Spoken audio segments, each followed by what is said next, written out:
Hello नमस्कार। मैं आपका साथी संजय तिवारी आप सभी का हमारे यूट्यूब प्लेटफॉर्म द्रोणा पीसीएस पे हार्दिक स्वागत करता हूँ। आशा करता हूँ कि आप सभी स्वस्थ मगन कुशल होंगे। लगातार कंटिन्यू आप पढ़ रही होंगी अपने नियमानुसार, जैसा आपने शेड्यूल बना रखा है पढ़ने का, उस शेड्यूल के अनुसार पढ़ रही हैं। हम बात करें इतिहास की। राजस्थान के इतिहास में हमारा चौहान राजवंश चल रहा था, जिसकी हम उप शाखाएं पढ़ रहे थे। कल की क्लास में हमने देखा जो चौहान थे वो सिरोही के चौहान थे। आज हम सिरोही से आगे चलते हैं। सिरोही के बाद आगे चलने के बाद हमारे चौहान आते हैं साथियों, किसके? बूंदी के चौहान। अब आप कहोगे सर बूंदी में तो हमने आज तक चौहान पढ़े हैं, आप कहाँ से देखे आ गए, है ना साथियों? जो आपने आज तक बूंदी के अंदर पढ़ा है वो चौहान ही। बूंदी के अंदर हम पढ़ते आए हैं कि बूंदी के जो राजा थे वो कौन थे? हाड़ा थे। कौन थे? हाड़ा थे। ये जो हाड़ा है ये क्या है? चौहानों की शाखा है। किनकी शाखा है साथियों? चौहानों की शाखा है। जैसे हमने जालोर के अंदर क्या पढ़ा था? सोनगरा। सिरोही में हम पढ़ के आए हैं। सिरोही में क्या पढ़ा साथियों? देवड़ा पढ़ के आए। सिरोही में पढ़ा देवड़ा। ये दोनों की दोनों उप शाखा है और ये भी चौहानों की उप शाखा है। अगर आपसे कोई पूछ ले कि सिरोही के अंदर कौन सा राजवंश था, तब आप बताओगे चौहान। ऐसे ही पूछ ले बूंदी के अंदर कौन सा चौहान राजवंश, कौन सा राजवंश था, तब हम बताएंगे हाड़ा। हाड़ा हाड़ा राजवंश था, है ना। लेकिन हम हाड़ा बताते हैं तब क्या हो जाता है? गलत हो जाता है। और इधर हम सिरोही के अंदर देवड़ा बताते हैं तब गलत हो जाता है हमारा। जब राजवंश की बात करें बूंदी, जालोर, सिरोही, इन तीनों क्षेत्र में, तब हम बताएंगे कि यहाँ पे राजवंश तो था चौहानों का। इनकी उप शाखा थी सिरोही में देवड़ा चौहान कहलाते थे, जालोर के अंदर सोनगरा चौहान कहलाते थे, बूंदी के अंदर इनकी उप शाखा थी जो क्या थी? हाड़ा थी। क्या थी? हाड़ा थी। आगे बात करें, ये जो बूंदी वाले चौहान है इनकी जो शाखा है हाड़ा चौहान, ये हाड़ा चौहान जो है ये भी कहां से निकल के आए मेरे साथियों? नाडोल से आए। कौन आए? नाडोल से आए। इन नाडोल से एक व्यक्ति निकल के आता है हरराज। हरराज चौहान कौन है? हरराज चौहान के बारे में कहते हैं कि वो बूंदी में आ जाता है, बूंदीवाड़ी क्षेत्र में आके रहने लगता है। लेकिन इससे पहले बात करें कि ये जब हरराज चौहान बूंदी में आता है तो बूंदी में कोई ना कोई पहले से रह रहा है। बूंदी में कोई ना कोई रह रहा है। जब मैंने आपको राजस्थान कला एवं संस्कृति के अंदर जनजातियां करवाई थी तब मैंने आपको बताया था कि बूंदी व आमेर इन दोनों रियासतों पे किनका अधिकार था? मीणाओं का अधिकार। किनका? मीणा का अधिकार था। तो यहाँ बूंदी के अंदर बात करी हम कहाँ पे? बूंदी के अंदर पहले मीणाओं का राज था, जमींदार मीणा हुआ करती थी, इनका राज था। इनके अंदर इस समय जब ये चौहान बूंदी में आए हैं तब यहाँ पे पहले राजा की बात करें तो पहले राजा यहाँ पे बूंदा मीणा था। इन बूंदा मीणा की बात करी हम कहती हैं, इन बूंदा मीणा के नाम पे ही इस क्षेत्र का नाम बूंदी रखा गया। क्या रखा गया? बूंदी रखा गया। मतलब है इससे पहले बूंदी का नाम कुछ और था। यही है भी बूंदा मीणा के नाम पे ये जो बूंदी है वर्तमान में इसका नाम बूंदी रखा गया। इसका मतलब है कि इससे पहले इसका नाम कुछ और था। कुंभा के समय का कुंभा के समय का अभिलेख है रणकपुर का अभिलेख।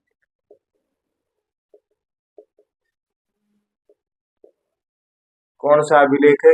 रणकपुर का अभिलेख।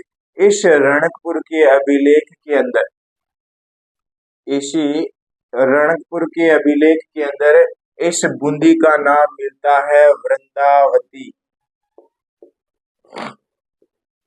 जो क्या है वर्तमान में बूंदी। क्या नाम मिलता है? वृंदावती नाम मिलता है। कुछ लोग कहते हैं कि ये वृंदावती ही धीरे धीरे बूंदी हो गई, लेकिन कुछ बताती हैं कि इन बूंदा के नाम पे इस क्षेत्र का नाम बूंदी कर दिया गया। देखो, बूंदा से बूंदी होना तो सरल है, लेकिन वृंदावती से बूंदी होना थोड़ा अलग सा लग जाता है। लेकिन भाई दोनों ध्यान में रख लेना। पहले रणकपुर के अभिलेख में बूंदी क्षेत्र का जो नाम है वो हमें वृंदावती मिलता है, और बूंदा मीणा के नाम पे कहते हैं कि इस क्षेत्र का नाम क्या कर दिया? बूंदी कर दिया। क्या कर दिया? बूंदी कर दिया गया। अब देखो, ये हर राज जो है बूंदी क्षेत्र में तो आ गया, लेकिन इधर उधर घूमता रहा, ज्यादा कुछ अपने लिए नहीं कर पाया। इनके बाद में इन्हीं हर राज के आगे चल के एक राजा आता है, एक व्यक्ति आता है। इन्हीं हर राज के वंश के अंदर, इन्हीं के परिवार के अंदर एक व्यक्ति निकल के आता है, जिसका नाम हमें मिलता है देवा। क्या नाम मिला साथियों? देवा नाम। ये जो देवा है ये 1241 के आसपास की घटना बताती है। 1241 में क्या करता है? 1241 में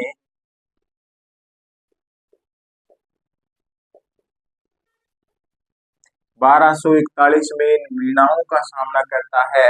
जब देवा आता है 1241 में, तब यहाँ पे इन मीणाओं के अंदर बूंदी का जो राजा है, बूंदी का जो शासक माने इस समय जो बूंदी को चला रहा था, वो था जेता मीणा। कौन सा मीणा साथियों? जेता मीणा। इस जेता मीणा को 1241 में युद्ध के अंदर हराता है, और क्या करता है? हरा कर बूंदी पर क्या कर लेता है? बूंदी पर अधिकार कर लेता है।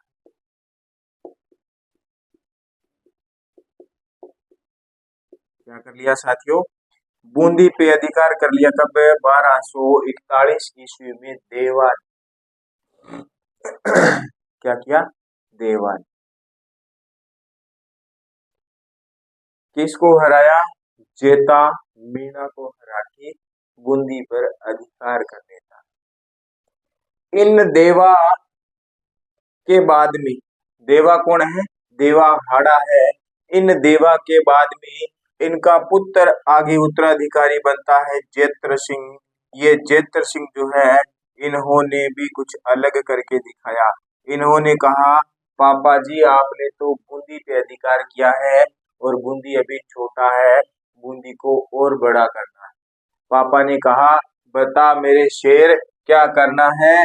तो कहा, पिताजी 1274 में क्या करूंगा? 1274 में मैं कहाँ पे जाऊंगा? कोटा के अंदर जाऊंगा। क्या करूंगा? कोटा के अंदर जाऊंगा, और कोटा पर क्या करूंगा? कोटा पर क्या करूंगा भाई?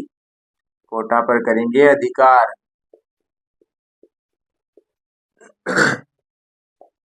जेत्र सिंह ने 1274 में कोटा पर अधिकार कर लिया था। कोटा पे अधिकार कर लिया था। सर कोटा में किसको हरा के अधिकार किया? तो बात करें साथियों कोटिया शाखा की। किसकी? कोटिया शाखा के। कोटा के अंदर रहते थे भील। कोटिया शाखा के भीलों को हराकर किया था। किस पे अधिकार है? कोटा पे अधिकार। अब इधर बूंदी है और इधर कोटा है, ये क्षेत्र आपस में मिल गया। मतलब 1274 में कोटा पे अधिकार किया, और कोटा पे अधिकार करने के बाद में इस कोटा को इस बूंदी के साथ में ऐड कर दिया, जोड़ दिया। अब कोटा व बूंदी वाला जो क्षेत्र है ये एक हो गया, बड़ा हो जाता है क्षेत्र। कौन करता है? जेत्र सिंह 1274 के अंदर आता है, कोटा पर अधिकार करता है, कोट या शाखा के भीलों को हराकर, और बाद में कोटा को बूंदी के अंदर मिला देता है। ठीक है। अब आगे चले। इन जेत्र सिंह के बाद में एक राजा आता है बरसिंह। कौन सा राजा आता है? बरसिंह। आपके सामने दो राजा हैं, बूंदा की जानकारी है, रणकपुर, अभिलेख, वृंदावती, बूंदी के बारे में है, उधर चौहानों की शाखा के बारे में बता रखा है। आगे चलते हैं इसके बाद।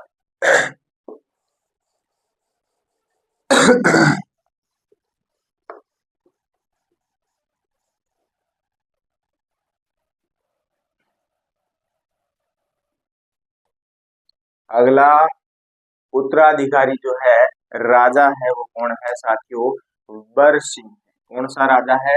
बरसिंह है। तो बरसिंह के बारे में जानकारी लेते हैं।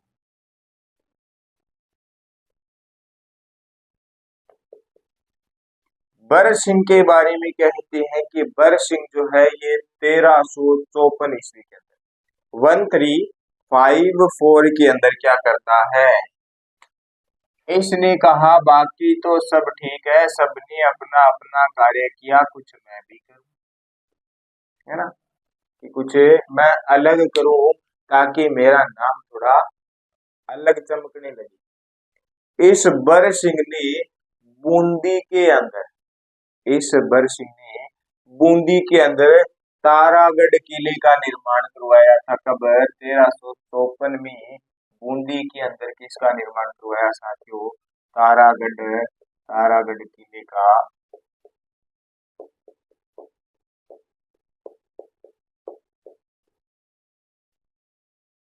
निर्माण करवाता। किसका निर्माण करवाता है? तारागढ़ किले का निर्माण करवाता। इस किले का नाम तारागढ़ कैसे पड़ा? इस किले के बारे में कहते हैं कि इस किले को, यानी बूंदी के किले को दूर से देखने पे ऐसा दिखाई देता है ये किला कि जैसे किसी नदी के अंदर स्टार, तारा जो है वो चमक रहा है। इसीलिए इस किले को तारागढ़ नाम से जाना जाता है। तारागढ़ जो है ये क्या है मेरे साथियों? भित्ति चित्रों के लिए, भित्ति चित्रों के लिए प्रसिद्ध है।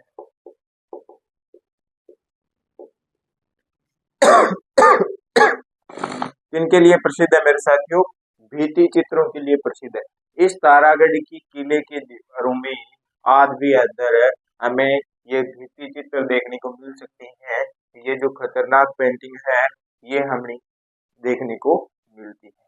जब भी आप बूंदी के तारागढ़ किले में जाओ तब ये पेंटिंग जरूर देख के आना।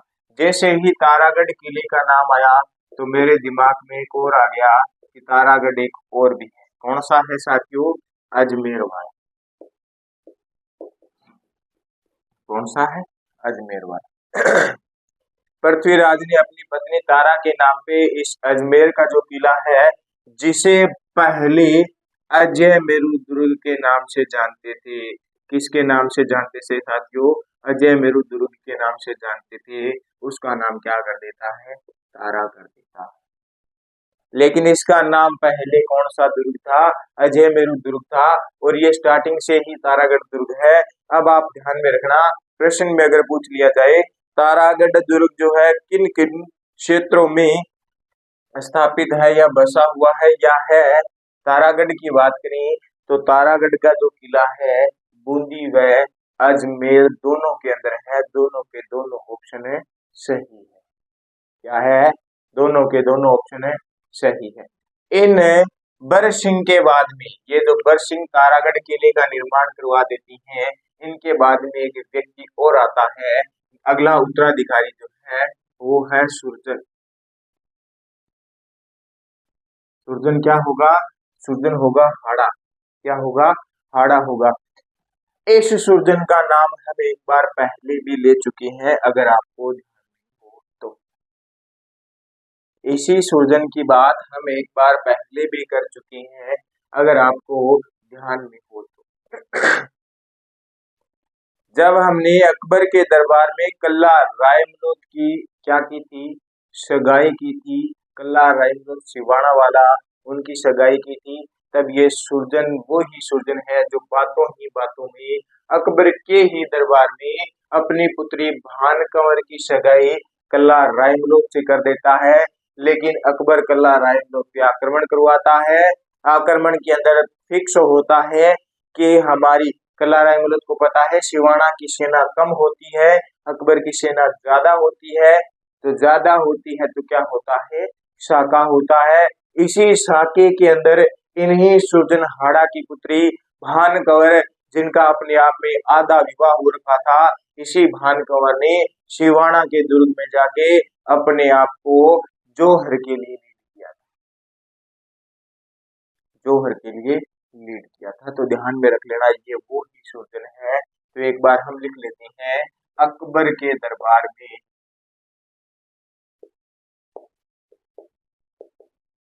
अकबर के दरबार में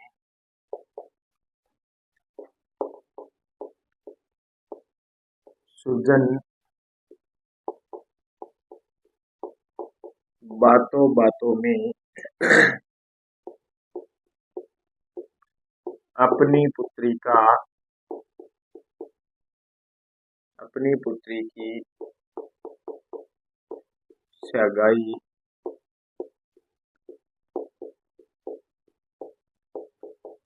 कल्ला रायमलोट से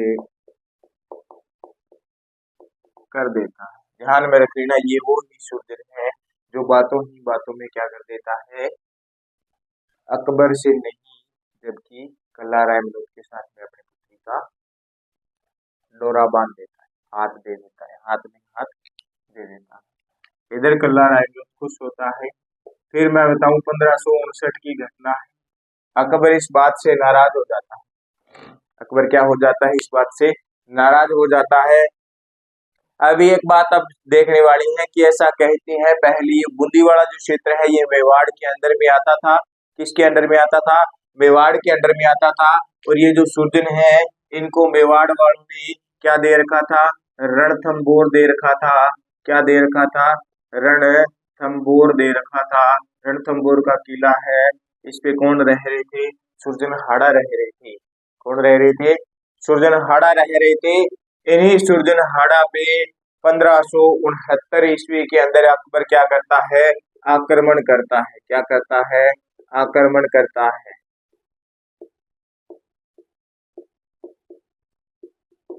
सुरजनहाड़ा रणथंबोर के किले पे आक्रमण करता है, जहां पे सुरजनहाड़ा रह रहा होता है। क्योंकि रणथंबोर का किला मेवाड़ वाले राजाओं ने किनको दे रखा है, सुरजन को दे रखा है कि सुरजन आप यहाँ पे रहो। क्योंकि उस समय मेवाड़ जो है क्या आता था, बूंदी मेवाड़ के अंदर आता था।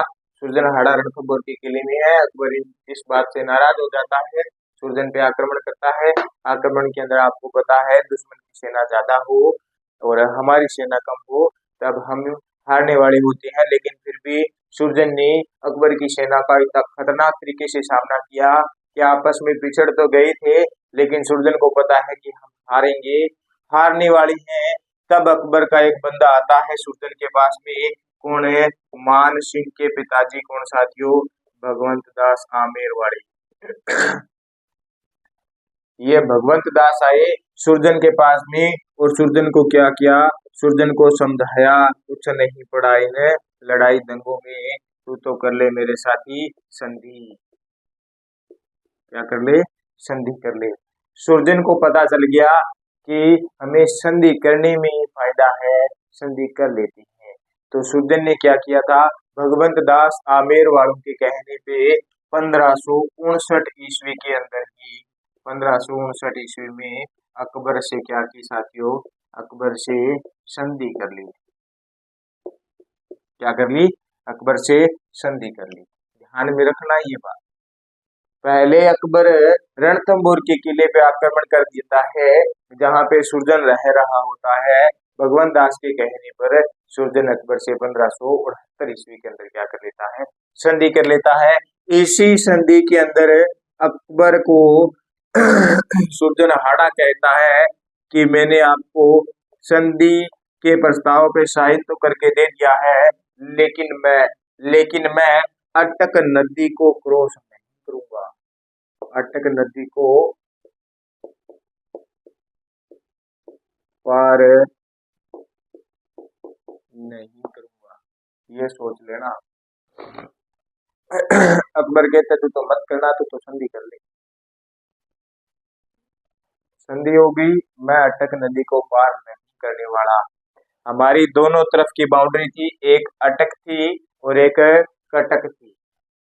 इसके बीच में हमारे सनातन धर्म के हिंदू जो राजा है ये निवास करते थे। न तो ये कटक क्रॉस करते और न ही ये अटक क्रॉस करते। अगर कटक क्रॉस कर दे, अटक क्रॉस कर दे तो इनका धर्म जो है वो परिवर्तन हो जाता है, ऐसा ये मानते। सुरजन अकबर के दरबार में आ जाता है। अकबर खुश होकर सुरजन को 5,000 का क्या दे देता है साथियों, मनसबदार दे देता है। क्या दे देता है, मनसबदार दे देता है। 5,000 सैनिकों का क्या देता है, मनसबदार दे देता है। ये तो देता ही है, 26 परगनी, 26 परगनी नई जो है वो बूंदी की है। ये 26 परगने भी सुरजन को अकबर द्वारा दिए जाते हैं। ये तो 26 बूंदी के जो है दिए ही जाती हैं। वैसे ही न दे तो सुरजन का अधिकार तो पहले ही बूंदी पे था, लेकिन बूंदी के बाद में बात करें तो 26 और परगने, 26 और परगने जो किसकी है मेरे साथियों, बनारस की ही, बनारस के 26 और परगने देता है सुरजन को। और ऐसा कहते हैं कि सुरजन अपनी अंतिम जो यात्रा थी वो बनारस में ही करता है, मतलब सुरजन की मृत्यु बनारस में ही होती है। अकबर ने सुरजन का ट्रांसफर बनारस ही कर दिया था। सुरजन यहीं पे रहता है और यहीं पे सुरजन की क्या हो जाती है, मृत्यु हो जाती है। इन सुरजन के बारे में कहती है कि इन सुरजन ने रणछोड़ मंदिर का निर्माण करवाया था। कौन से मंदिर साथियों, रणछोड़ जो मंदिर है, इस रणछोड़ मंदिर का निर्माण करवाया था। कहाँ पे, द्वारिका,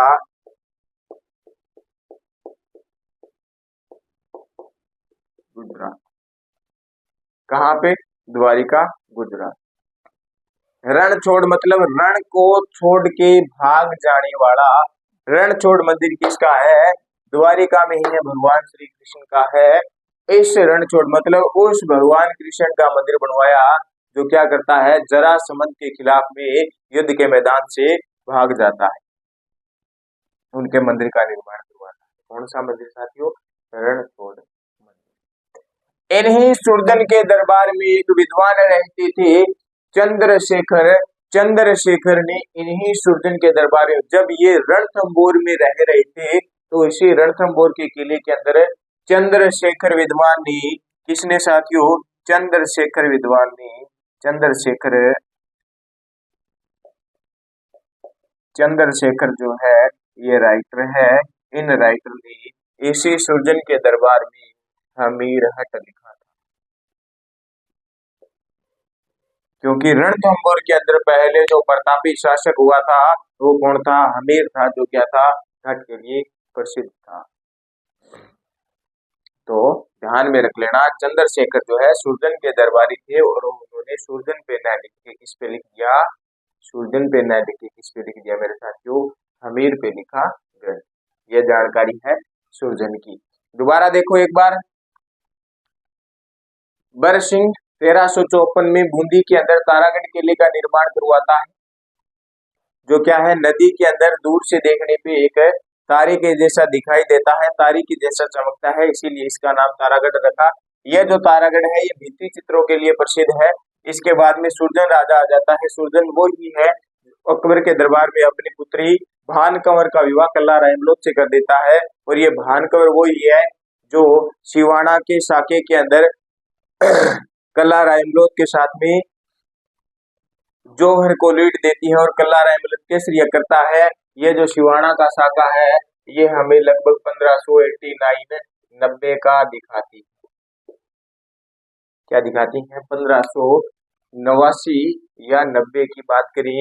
इस साके को शिवानी का दूसरा साका कहते हैं। आगे बात करें फिर 1559 के अंदर अकबर रणथंभौर के किले पे आक्रमण करता है। रणथंभौर के किले को संभालने वाला उस समय प्रशासक जो था सुरजनहाड़ा था।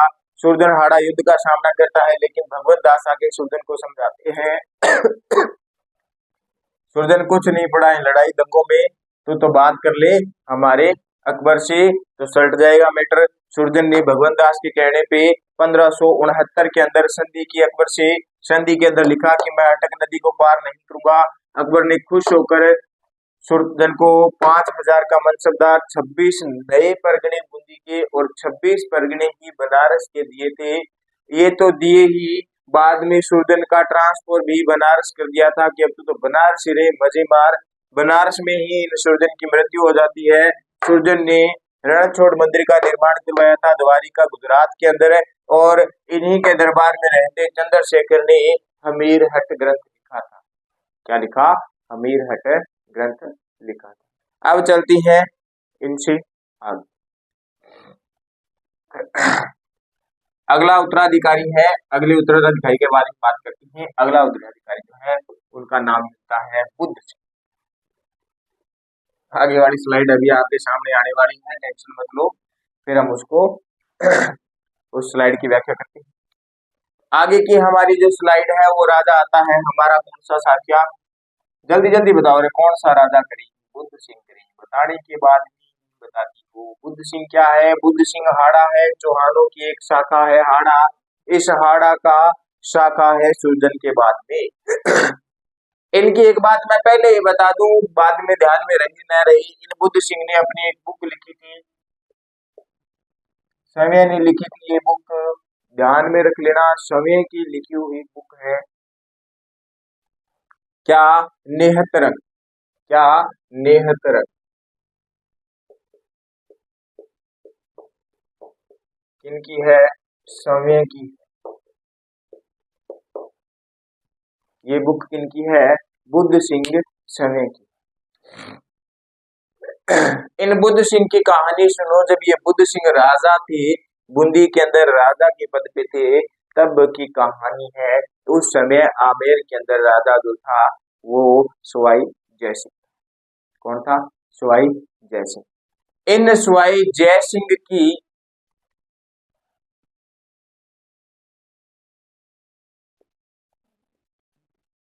इन सवाई जयसिंह जो आमेर वाली है, इनकी बहन थी कौन है? अमर कंवर।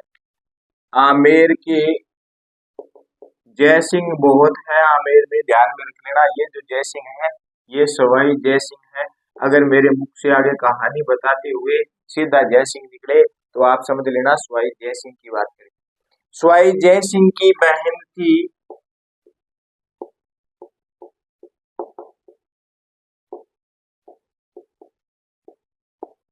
अमर कंवर। इस अमर कंवर की शादी किसके साथ में हो रखी थी? बुद्ध सिंह के साथ में हो रखी, यानी बुद्ध सिंह की पत्नी है अमर कंवर।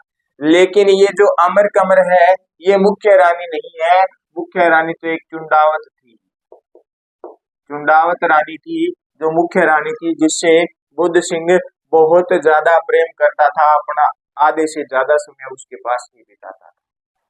ये अमर कंवर और भी जो रानियां हैं इनके साथ कम बिताता था, ज्यादा चुंडावत रानी के साथ। अब कहानी ये है कि बुद्ध सिंह के अगर कोई बच्चा जन्म लेता है वो जन्म लेते ही मर जाता है। कहने का मतलब कि बुद्ध सिंह के बच्चा जन्म ले ही नहीं रहा था, बच्चा हो ही नहीं रहा था। तो बुद्ध सिंह को ये टेंशन हो गई कि मेरे बाद में बूंदी का अगला उत्तराधिकारी कौन? राजा के बाद में राजा का ही आगे वंश है, वही राजा बने। लेकिन राजा का तो बेटा ही नहीं है, तो राजा बने कौन? राजा बने कौन? इधर उधर प्रयास करता रहा, लेकिन भाई पुत्र नहीं होता है। वैद्य जी बुद्ध जी के पास में गया बुद्ध सिंह। वैद्य जी ने जाते ही बताया, यार तेरे तो किस्मत में ही नहीं है, अभी तेरे भाग नहीं खुलने वाली। फिर कोई एस्ट्रोलॉजर शास्त्र विद्या के पास में गया, शास्त्री जी क्या मेरी इस हाथे की लकीर के अंदर क्या क्या लिखा है? अर्थशास्त्री कहता अरे ओ बावड़ा, आ हाथांगी लकीरा में दिखड़ो तो ये हाथ अच्छा थोड़ी होता, ये जो हाथ है ये अच्छा थोड़ी लागड़ा होता, ये हमारे सिर पर या अपने मुख गार बार लागड़ा होता। आ हाथांगी लकीरा में की कोनी, ये हाथ अपने काम करण खातर देड़ा है, अपनी तकदीर है इन सुवारण खातर देड़ा है। तेरी आ हाथा की लकीरा में तो की कोनी बैठा खाली है। अब बुद्ध सिंह को भाई विश्वास हो गया कि पुत्र तो होने वाला नहीं, अरे हो ही गया तो बचने। इन बुद्ध सिंह ने बात चलाई स्वाई जय सिंह क्या, कहा यार स्वाई जय सिंह जी आप तो मेरे को ये बताओ कि यार समाधान कैसे करेंगे किस बात का। कहा यार मेरे बाद बूंदी का अगला उत्तराधिकारी कौन बनेगा। जय सिंह ने कहा आप तो टेंशन मत लो, करते हैं समाधान, जैसे मैं कहूं वैसे मानो तो समाधान हो जाए अन्यथा नहीं होगा क्या। क्या इधर जो बूंदी का क्षेत्र करवड़ है ना, बूंदी का क्षेत्र करवड़ है, वहां का जो सामंत है दलेल सिंह है, उसको अगला राजा घोषित कर दो आप। अगर आप उसको अगला राजा घोषित करते हो तो मैं मेरी पुत्री की शादी उस दलेल सिंह के साथ करने को तैयार हूं। अब बुद्ध सिंह ने सोचा यार कुछ तो करना पड़ेगा, इतने में स्वाई जय सिंह फिर बोल जाता है अरे वो भी तो आपके ही वंश का है, आपके परिवार का ही सदस्य है, आपके समाज का ही है, फिर किस बात में हिचक। और आमिर बुद्ध सिंह ने स्वाई जय सिंह के कहने पे कह दिया कि अगला राजा कौन होगा, दलेल सिंह होगा। कहाँ का है, करवड़, करवड़ का। ये करवड़ का राजा, करवड़ बूंदी का ही क्षेत्र है। यहाँ का सामंत जो है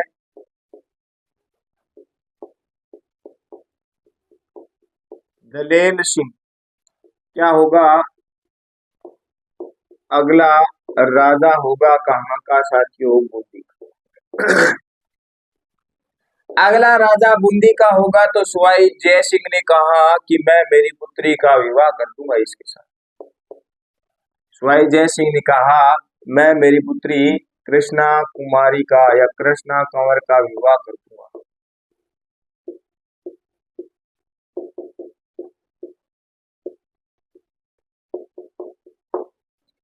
कृष्णा कंवर की शादी कर दूंगा किसके साथ, दलेल सिंह के साथ। अब देखो बंदा कितना तेज है, कौन है, स्वाई जय सिंह। स्वाई जय सिंह ने अब अपने दोनों हाथों में लड्डू ले लिया अपने दिमाग से। पता है जब तक बुद्ध सिंह राज करेगा तब तक मेरी बहन जो है ये रानी, और बुद्ध सिंह के बाद में दलेल सिंह राजा बन जाएगा तब मेरी पुत्री जो है ये क्या हो जाएगी, ये बूंदी की पटरानी हो जाएगी। क्या हो जाएगी, बूंदी की पटरानी हो जाएगी। कौन है, कृष्णा कुंवर। दोनों हाथों में लाडू है। और जब दलेल सिंह को बूंदी का राजा बना दिया जाएगा तो ये दलेल सिंह मेरी जरूर मानेगा। क्यों मानेगा, एक तो मैं इनको ससुरो हूं, फिर दूसरो इन राजा मैं ही बनवायो है, इन राजा मैं ही बनवायो है, बनता ही है। ये देखो ये जो दलेल सिंह है इसको बुद्ध सिंह के शासन काल में ही, बुद्ध सिंह के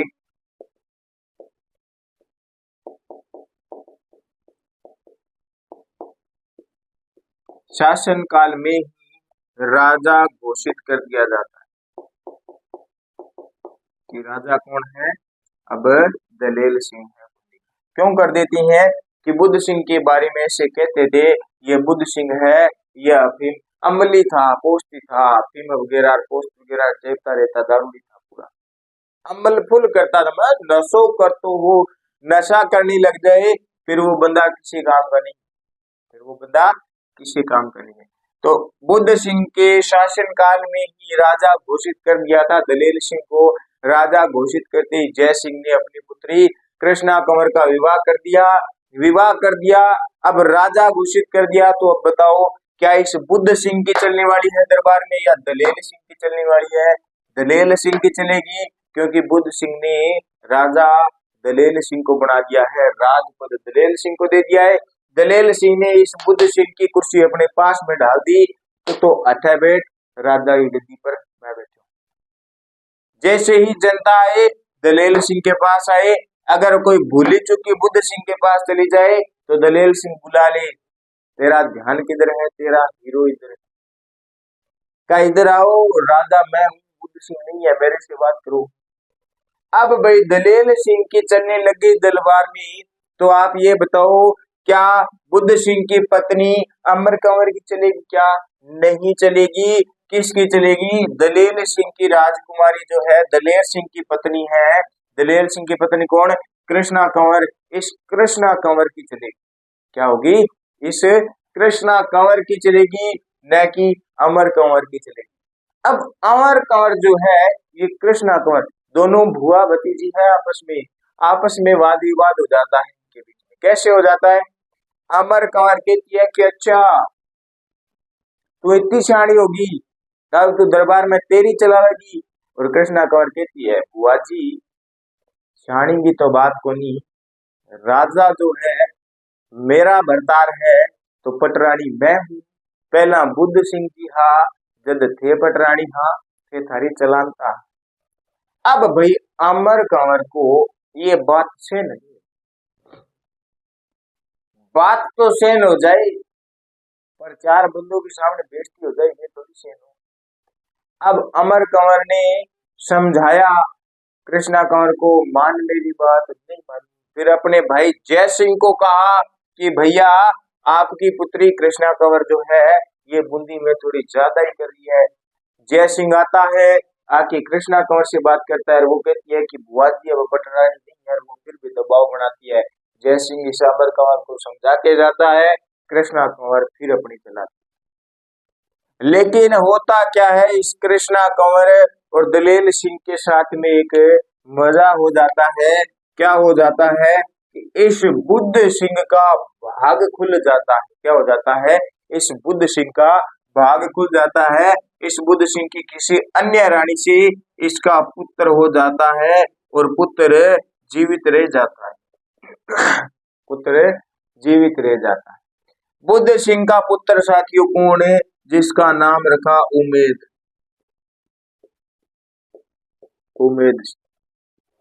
उमेद सिंह ने जन्म, क्या कर लिया? उमेद सिंह ने जन्म ले लिया। अब अमर कंवर बड़ी खुश हो, मन ही मन में गड्ढू फूटे। अमर कंवर ने तुरंत प्रभाव से मैसेज डाला अपने भाई जय सिंह को कि भैया उस समय तो आप आए थे जब मेरे पति के पुत्र नहीं था, तब आप उस करवड़ के सामंत दलेल सिंह को राजा बना के चले गए, कृष्णा कंवर की उसके साथ सगाई कर दी, विवाह कर दिया। लेकिन अब हमारे पुत्र है उमेद सिंह, वापस आओ और उमेद सिंह को राजा बना के जाओ।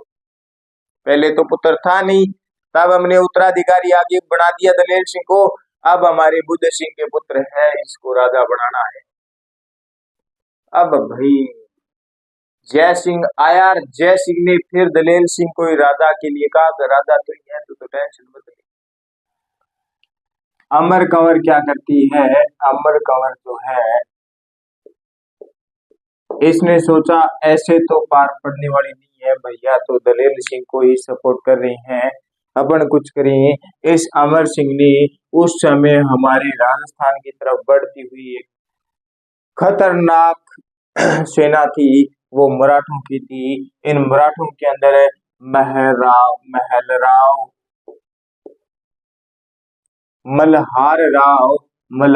राव नाम का एक व्यक्ति था। मल्हार राव होलकर ये मराठा था।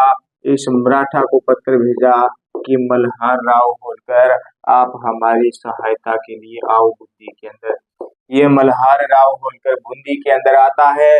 बूंदी में आने के बाद में बूंदी के अंदर आ जाता है और अमर कंवर से मिलता है। इस अमर कंवर ने कहा, मल्हार राव होलकर मैं आपसे सहायता मांगती हूँ, तो ये मत समझना आप सैनिक हो, मैं आज से आपको अपना भाई मानती हूँ। और तुरंत प्रभाव से अमर कंवर ने राखी निकाली और मल्हार राव होलकर के बांधी। आप मेरी जीवन में रक्षा करो, मैं आपकी बहन हूँ, मैं आपकी रक्षा करूंगी, आप मेरी सहायता करो। क्या बता क्या करना है कि ये दलेर सिंह जो है हमारे पुत्र उमेद सिंह को राजा नहीं बनने दे रहा, वो राजा के पद पर बैठा है। मल्हार राव होलकर बूंदी के अंदर दलेर सिंह को हटा के राजा बना देता है उमेद सिंह। लेकिन भाई फिर सवाई जय सिंह आता है। इधर मल्हार राव होलकर के बाहर जाने के बाद में सवाई जय सिंह आता है और जय सिंह क्या करता है, वापस दलेर सिंह को राजा बना देता है और दलेर सिंह को कह के जाता है कि जब तक मैं जिंदा हूं तू ही राजा है। लेकिन घटना क्या घटती है, सवाई जय सिंह की क्या हो जाती है, मृत्यु हो जाती है। क्या हो जाती है, मृत्यु हो जाती है। ये दलेर सिंह को बना देता राजा, उधर से मराठी आते वो उमेद सिंह को राजा बना देते। ऐसे कुछ समय तक टेंशन चलता रहा, लेकिन सवाई जय सिंह की मृत्यु के बाद में बूंदी का राजा उमेद सिंह को ही बनाया गया, उमेद सिंह को ही बनाया गया था। अब जो है अमर कंवर व कृष्णा कंवर की जो अनशन टेंशन है भुवापति जी के बीच में वो खत्म हो गई है। क्या हो गई है, खत्म हो गई है।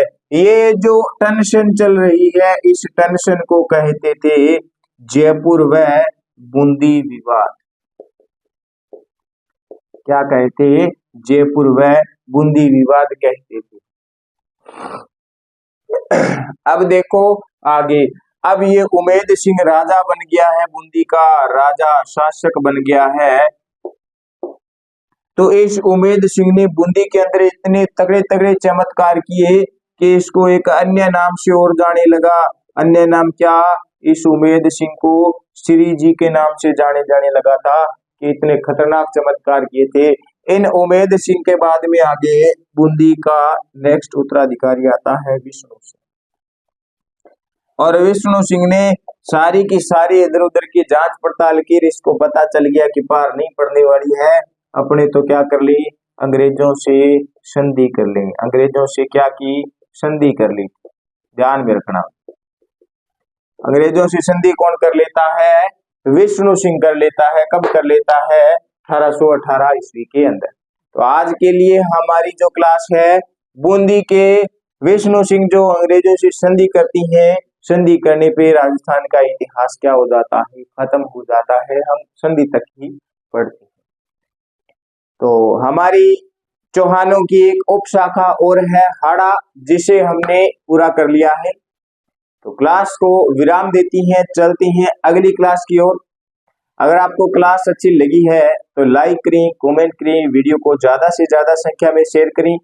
और जिस साथी ने हमारे YouTube प्लेटफॉर्म दरोना पीसीएस को सब्सक्राइब नहीं किया है वो सब्सक्राइब कर ले और बेल आइकन के बटन को ऑन कर ले ताकि आपको क्लास का नोटिफिकेशन मिलता रहे। तो धन्यवाद साथियों, मैं आपका साथी संजय रतिवाड़।